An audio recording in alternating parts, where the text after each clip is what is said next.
उपस्थित हुए हैं आपके सामने ठाट भैरव के अंतर्गत एक और राग, राग अहीर भैरव। बहुत ही मधुर राग है, बहुत ही पसंदीदा राग है। इस राग का माधुर्य इसके स्वरों में निहित है। ठाट भैरव, जैसे कि भैरव ठाट के अंतर्गत जो राग आते हैं, अधिकतर राग जो है प्रातःकाल में गाए जाते हैं या बजाए जाते हैं। इसी प्रकार राग अहीर भैरव भी एक ऐसा राग है जो प्रातःकाल जो है, यानी प्रातःकाल के प्रथम प्रहर में जो इसको गाया बजाया जाता है। ये जो राग है, इसकी जो संरचना है, वो इसको अपने आप में एक बहुत ही अलग तरह का राग बनाता है। ऐसा मानते हैं कि ये राग दो रागों का मिश्रण है, यानी कि राग भैरव और राग काफी। कुछ विद्वान या कुछ मतों के अनुसार इसको राग भैरव और राग खमाज का सम्मिश्रण माना जाता है। तो ये प्रश्न उठता है कि ऐसा क्यों, ये काफ़ी और भैरव या भैरव और खमाज ये क्यों माना जाता है। देखिए, राग की जब संरचना की जाती है या की गई होगी तो उस समय उसके जो स्वर हैं, जिन स्वरों के आधार पर राग को एक स्वरूप दिया गया होगा, उन स्वरों को ध्यान में रखते हुए हम 10 जो प्रकार के ठाट पठित भातखंडे जी ने बताए हैं, उसमें आसानी से पहचान सकते हैं कि ये राग किस ठाट के अंतर्गत है। लेकिन कभी कभी हम इसमें भी जो है कुछ एक्सेप्शनल राग जो है वो हमें मिलते हैं। जब इस प्रकार के मत आते हैं तो वहाँ पर हम राग के चलन को सामने रखते हैं। जैसे कि मैंने उदाहरण दिया कि राग भैरव जो है ठाट भैरव के अंतर्गत आता है, जिसमें कि रे ध दोनों कोमल हैं। तो ठाट भैरव में भी रे और ध कोमल है, ये इसकी पहचान है। तो इसी के को मद्देनज़र रखते हुए जब हम अन्य रागों पर जाते हैं, इससे पहले मैंने आपको राग रामकली के बारे में बताया था, और उस राग में तीव्र मध्यम और कोमल निषाद का कोमल ऋषभ और कोमल धैवत के साथ होने से भी हम इसको भैरव ठाट के अंतर्गत मानते हैं, क्योंकि वहाँ प्रबलता जो है वो भैरव अंग की है। और उसको मात्र एक अलग स्वरूप देने के लिए, या कहें कि भैरव में कुछ स्वर संगतियों को मिला के इस राग को बनाया गया होगा, ऐसा माना जाता है। तो इसी प्रकार से जब हम राग अहीर भैरव की बात करते हैं, तो राग अहीर भैरव में भी भैरव और दूसरे राग जो हैं उनका सम्मिश्रण मानकर उस राग की संरचना की गई थी, ऐसा माना जाता है। तो जब हम स्वरों को देखते हैं तो आइए सबसे पहले स्वरों को लेते हैं कि राग अहीर भैरव जो है ये प्रातःकाल गाए जाने वाला राग है, ठाट भैरव के अंतर्गत है। इसके जो स्वर है वो, इसमें सभी 7 स्वरों का प्रयोग होता है।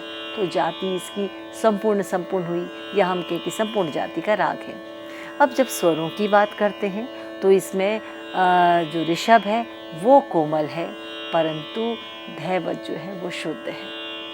तो ये इसका मतलब कि इसका जो पूर्वांग है वहाँ पर भैरव जो है वो सामने आता है, और जो उत्तरांग है उसमें धैवत शुद्ध होने से भैरव जो है वहाँ पर नहीं आता। तो यहाँ पर राग काफ़ी को जो है लिया गया है, परंतु कुछ विद्वान इसमें खमाज को भी लेते हैं कि ये जो उत्तरांग का अंग है वो खमाज के हिसाब से है। तो दोनों मतों ने अपनी अपनी बात को जो है वो स्पष्ट किया है, उदाहरणों के साथ स्पष्ट किया है।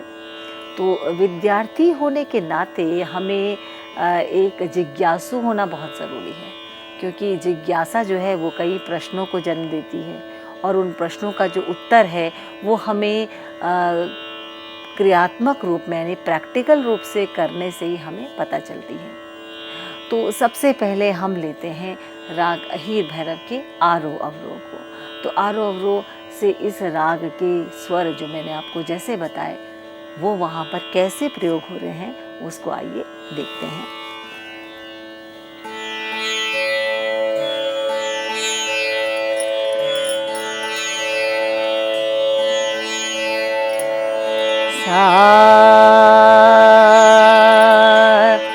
सा रे ग म पा धा नी सा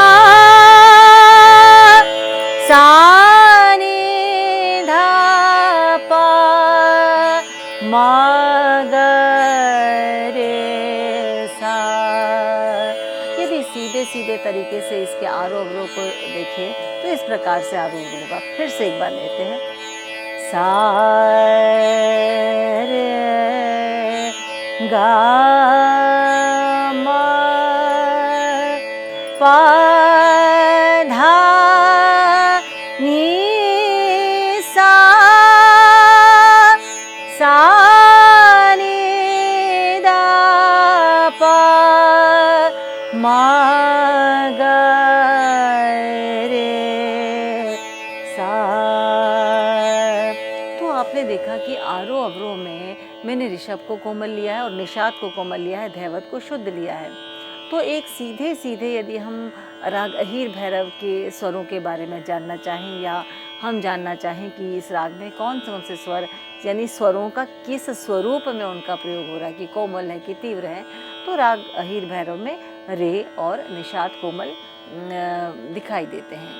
अब आरोह अवरोह तो ठीक है, आरोह अवरोह तो हमको बताता है कि राग में जो है वो कौन कौन से स्वरों का किस स्वरूप में किस रूप में प्रयोग होता है, लेकिन इतना मात्र कह देने से राग अहीर भैरव सामने नहीं आएगा। तो उसको कैसे हम लेंगे? पहले तो इसकी एक पकड़ यानी जिससे राग पकड़ा जाता है, पकड़ा जाने की साधारण भाषा में यानी राग जिससे पहचाना जाता है, कैसे उसको हम आइडेंटिफाई कर पाएँ। तो ये एक ऐसा स्वरगुच्छ हो जिससे कि राग एकदम सामने आता है, तो वो इस प्रकार से है। सा धनि रे सा सा धनि रे सा गा म रे सा सा नि दा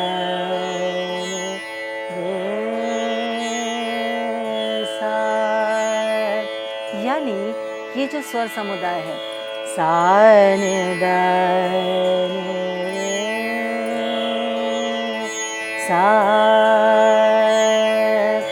सा गा म ग म रे सा द नि रे सा। एकदम राग सामने आ जाता है। और देखिए राग के जो स्वर हैं जब उनको गाया बजाया जाता है तो राग की प्रकृति सामने आती है, राग का भाव सामने आता है। तो इस राग में कहीं ना कहीं करुण भाव दिखाई देता है। इस राग में एक शांति तो है, माधुर्य भी है, लेकिन एक करुणा, ऐसे लगता है कि कहीं पे कोई याचना कर रहा है, कहीं पे कोई एक प्रार्थना कर रहा है, कोई पुकार जो है, इस प्रकार का भाव जो है ये अभिव्यक्त होता है।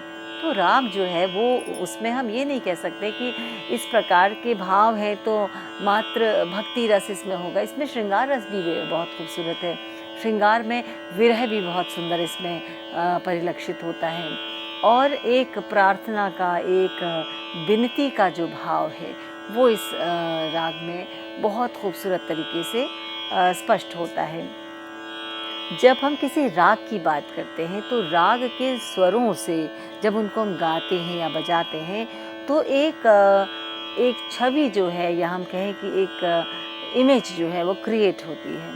और वो जो इमेज क्रिएट होती है वो उस राग के जो नेचर है, उसकी जो प्रकृति है, उसको हमारे सामने ला के रखती है। हम ये नहीं कह सकते कि ये राग बहुत अधिक चंचल है, ये राग बहुत अधिक गंभीर है, या हम कहें कि ये राग एक बहुत चपलता लिए हुए है, ऐसा नहीं है। इस राग में आप देखिए ठहर के जो है स्वरों को लगाया जाता है। हर राग का अपना एक नेचर है, हर राग का अपना एक भाव है, और रागों का भाव जो है वो स्वरों के प्रयोग से, यानी स्वरों को जब हम गाते हैं या बजाते हैं तो उससे राग का जो उसकी प्रकृति है, उसका जो भाव है वो सामने आता है। तो इस राग को बहुत खूबसूरत तरीके से जब हम एकदम से हमें यदि ध्यान करना हो कि हम राग अहीर भैरव को हम कैसे जानें, तो एक सरल सी बात है, इसकी छोटी सी पकड़ या इसका एक स्वर समूह जो है उसको आप याद रखिए, वो है ध नि रे सा। तो ध शुद्ध धवत, नी कोमल ऋषभ, रे कोमल ऋषभ, सा। ये इतने से जो एक स्वरगुच्छ है या इतना सा जो एक पोर्शन है, ये अपने आप में राग अहीर भैरव को उसी वक्त सामने ले आता है। तो हम बहुत आसानी से कह सकते हैं कि राग अहीर भैरव को इसी से पहचाना जा सकता है, और तभी इसको पकड़ भी कहा गया है। गम रे सा ध रे सा, तो जो गम रे सा ये भैरव का अंग है ना, भैरव के अंग, तभी इसको भैरव के अंतर्गत लिया है। तो भैरव के अंतर्गत आने वाले रागों में कहीं ना कहीं भैरव अंग आएगा। तो वो भैरव अंग कहाँ है? तो यहाँ पर भैरव अंग दिखाने के लिए एक हम यदि इस प्रकार से कहें, ध नि रे सा, तो ये तो बता रहा है कि धैवत शुद्ध है, ऋषभ कोमल है और निषाद भी कोमल है, लेकिन भैरव अंग कहाँ पे? तो भैरव अंग है ध नि रे सा, गा म रे सा, ध नि रे सा। कितना खूबसूरत राग है। इस राग के जो हम कहें आसपास का राग, सम प्रकृतिक राग जो है वो है आनंद भैरव। आनंद भैरव में लेकिन दोनों निषादों का प्रयोग होता है। तो इस राग, इस ठाट के अंतर्गत जब हम आनंद भैरव जैसे राग को लेंगे तो तब उसके विषय में हम विस्तार से बताएंगे। लेकिन अभी हम इस राग को जानते हैं कि कैसे ये राग जो है बनाया गया होगा, इतना खूबसूरत राग। आइए एक छोटी सी बंदिश पहले इसके ऊपर लेते हैं। तो बंदिश से हम राग में कहाँ कहाँ विचरण करना है, यानी स्वरों को लेके किस प्रकार से विस्तार किया जाता है, तो ये इसका एक संक्षिप्त स्वरूप जो कहा जाए सार में, वो बंदिशों में हमें मिलता है। इसीलिए बंदिश कहा गया है। बंदिश यानी बंधन। किस प्रकार का बंधन? यानी जहाँ स्वर है, पद है और उसको ताल में पिरोया गया है, तो वो बंदिश है। तो स्वर कौन से होंगे? जो राग में प्रयुक्त होते हैं स्वर, वही स्वर होंगे। और पद यानी जो साहित्य हमारा है, जो भी किसी प्रकार का साहित्य लिखा गया है वो, और उसको किस ताल में, चाहे वो 3 ताल हो, झप ताल हो, 1 ताल हो, 4 ताल हो, किस में उसको बांधा गया है, किस काल चक्र में बांधा गया है, वो उसकी बंदिश जो है के रूप में सामने आता है। इस राग की बंदिश में आप देखिए कौन सा भाव उत्पन्न हो रहा है। जो मैंने आपको अभी तक बताया वो सब बातें इस बंदिश में दिखाई देती हैं। बहुत सुंदर बंदिश है, आचार्य बृहस्पति जी की बंदिश है। पलके खुलत न खोले, नैनन में श्याम समाये आली, काहे भोर भई ऐसी रैन की, नाहक पंछी बोले बोरे। यानी पलकें खुलत न खोले, मेरी पलकें जो है वो खुलने पे भी नहीं खोल रही, क्योंकि इसके भीतर श्याम समाये हुए हैं, कृष्ण समाये हैं।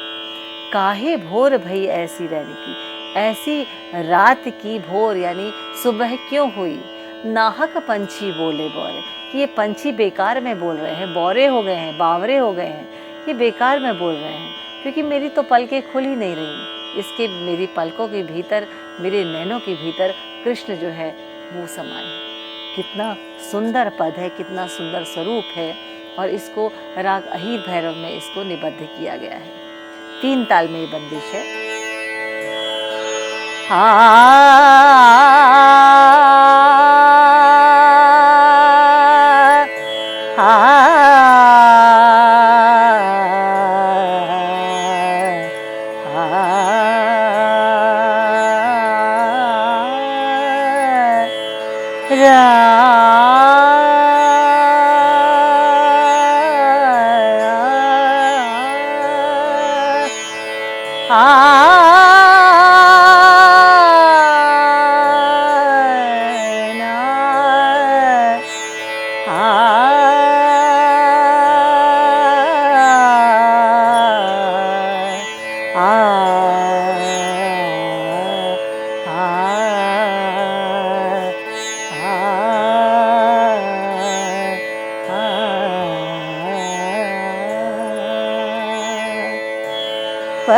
के खुलतन खोले।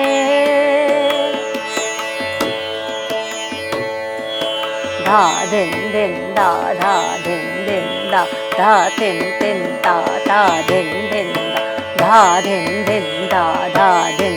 पल के खुलतन खोले, पल के खुलतन खोले। नैनन में श्याम समाए आली, नैनन में श्याम समाए आली। पल के खुलतन खोले, पल के खुलतन खोले। नैनन में श्याम समाए आली, नैनन में श्याम समाए आली। पल के खुलतन खोले, पल के खुलतन खोले। काहे भोर भई ऐसी रैन की, काहे भोर भई ऐसी रैन की। नाहक पंछी बोले बोरे, नाहक पंछी बोले बोरे, नाहक पंछी बोले बोरे। पल के खुलतन खोले, पल के खुलतन खोले। धनि रे सा नि ध, धनि रे सा सा ग सा ग ग म सा ग म प ग म रे सा नि ध। धनि रे सा पल के खुलतन खोले,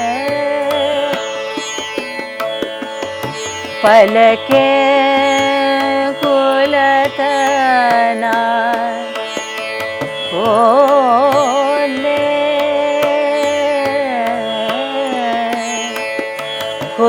खुलतन खुलतन खोले।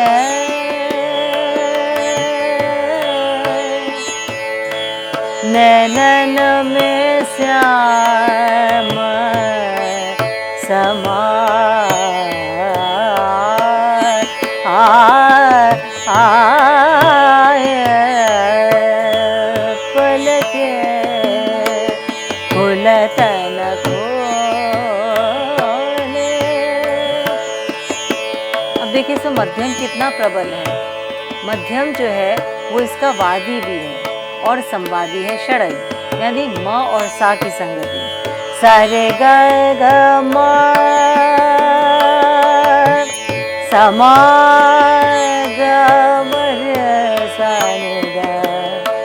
धनि रे सा रे ग म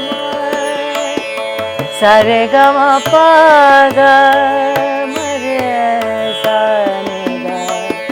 धनि द सा रे सा पल के खुलतन खोले। ऋषभ देखिए कितना एक प्रार्थना का, एक याचना का, एक पुकार का भाव ऋषभ में आता है। धनि धनि द सा रे सा सा रे ग म रे सा म रे सा धनि रे नि रे सा पलके खुलतन खोले सारे गा मा पद नि सा सारे गा मा पद नि सा सारे सारे गा मा पद नि सा पद नि सा सारे गा मा। अब देखिए एक ही चीज है, सवाल और जवाब। तो दो जगह भैरव आ रहा है, पूर्वांग में भी उत्तरांग में भी। ये एक गुप्त रहस्य की बात हो गई। सारे गा मा पद नि सा सारे गा मा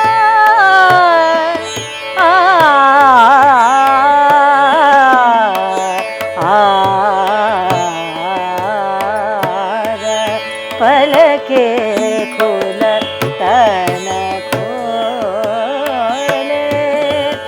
जब किसी राग को करते हैं, गाते हैं या बजाते हैं, तो हम जब नया राग सीख रहे होते तो अक्सर क्या होता है, हम उस राग के कुछ विशेष जो उसके स्वर समुदाय हैं उसको याद कर लेते हैं और उसके आधार पर उसका विस्तार करते हैं।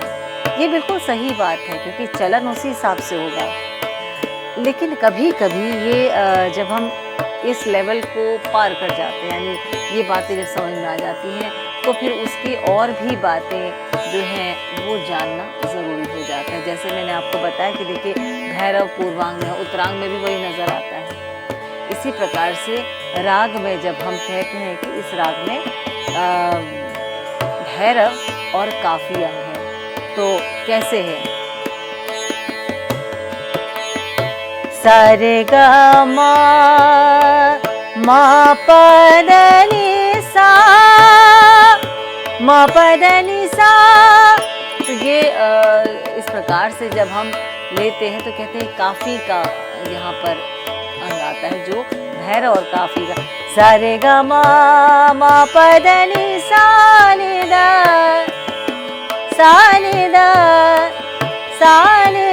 पद गा रे सा खुलतन खोले पलके खुलतन खोले नैनन में श्याम समाए आली नैनन में श्याम समाए आली पलके खुलतन खो मा पद नि सा नि दा मा पद नि दा पा मा पद नि दा पा मा पद नि सा नि दा पा। तो यहाँ पर इसको काफी जो है उत्तरांग में सामने आता है। सारे गा मा पद नि सा नि दा पा मा पद नि दा पा मा पद नि सा नि दा नि रे सा नि दा पद गा मरे सा धनि रे सा पलके खुलतन खोले खुलतन खोले खुलतन खोले।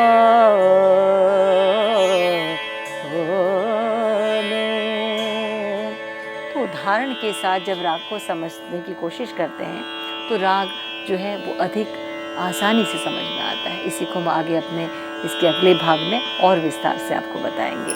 नमस्कार।